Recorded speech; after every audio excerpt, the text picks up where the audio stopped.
Welcome to an interview in the break between two halves of our concert, which is a collaboration between Esbjerg Ensemble and Ensemble MidtVest. We have an interview with Lil Lacy, who wrote a new piece, was commissioned by the two ensembles and partly paid with funds from Componistvereningen, to whom we are really grateful. Thank you very much, Lil, that you're here. As you know, when we planned the concert series, we really wanted to have a new work written for the two ensembles. But then as we were talking with Katrine, who was the previous leader of Esbjerg Ensemble, we realized that it would be so unfair to whoever is writing the piece if we commission the piece for Esbjerg and Ensemble MidtVest together, that we can play once and then never again. So it's a perfect combination how you are writing now a piece that can be performed for the two ensembles together and also for each of the ensembles on their own in different versions. Could you maybe talk as a starting point about this process, how you are thinking about a piece in a way that it makes sense that you're doing three different pieces at the same time? I got inspired to work with this piece in relation to a traditional kind of music called gagaku music in Japan, and I worked with two other musicians interpreting this music. It's 1,300 years old Japanese court music played in temples, and when playing that, we three people did all the voices of the ensemble of about 10, 11 different musicians or different instruments. So this understanding kind of like a folky tradition where you can take some music and play it, and then you can play the same music with a different constellation of instruments. This was very present in my connection to this kind of tradition. And then also with the fact that it was the two ensembles coming together. The gagaku has a very special sense of time, where you as musician have to connect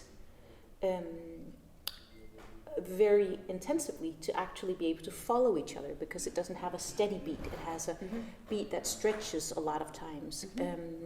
So with these two aspects, I found it really exciting to write for Ensemble MidtVest and Esbjerg Ensemble together, because it would be natural that this kind of music, or music inspired by this tradition, could be written in one way as a, what do you say, like more, maybe like this would be the perfect shape of the music, but then that you could, in a natural reinterpretation of it, take it into different constellations.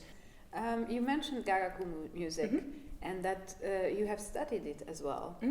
The gagaku music is a very deep kind of music. I've been studying it for 3-4 years intensively with a hichiriki player. Hichiriki is a Japanese oboe in a way. It has a double reed. The main instrument is the hichiriki. It is playing, his voice is like the voice of a human being standing on earth, singing up towards the higher maybe the ancestors or the gods in a way. So his voice is really singing upwards. It's kind of a nasal-ish, but very beautiful tone. And then there is the roiteki, which is the dragon that is flying between the earth and the sky. And that was the other cellist. She interpreted this like more soft, wavy melodies that intertwine with the hichiriki. And then there's the sho, which is a mouth organ. And the mouth organ plays these very, very high pitches, chords, and they're always a little bit ahead, the chords of the melody, because both the hichiriki and the roiteki, they have a little bit of a hard time tuning, because it's very ancient instruments. So they listen intensively to the sho to tune. And I played the sho, so I interpreted with flageoletos on the cello these high-pitched chords. So the hichiriki, the roiteki, and the sho are the main voices that I've interpreted in this music. It's a different aesthetic, and in Japan and Japanese, gagaku music means elegant music. the gagaku tradition is. I'm not a specialist in the gagaku music, but for me it's very sacred music, and it has a very strong tradition. But it also has a very strong message and a strong feeling, and I think our interpretation of the gagaku music was also for the hichiriki player Haruhiko Okabe that I played with, whom the piece also is dedicated to.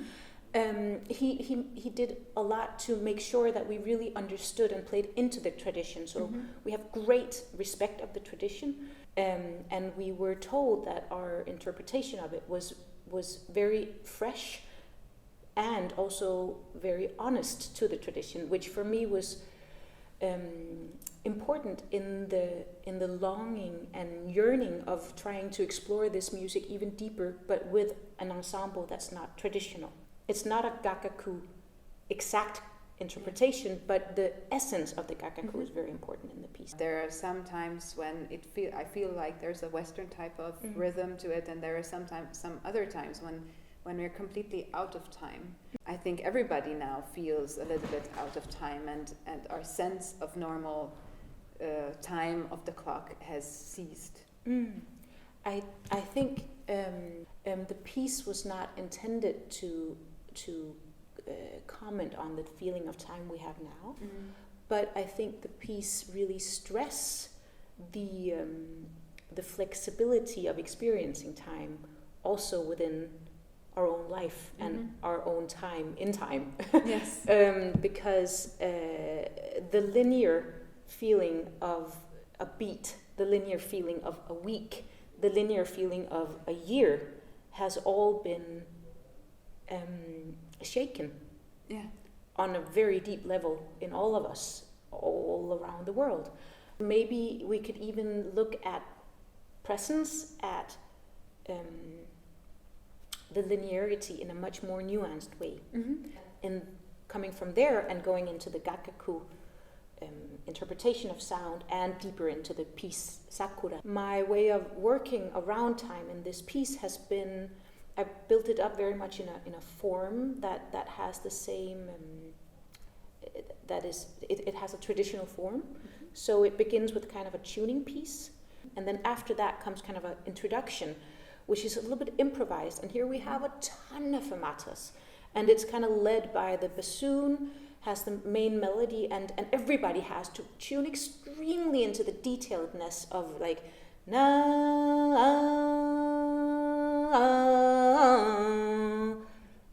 this open feeling, and it does have a specific beat, a specific time, but then in between almost every second note, so it's like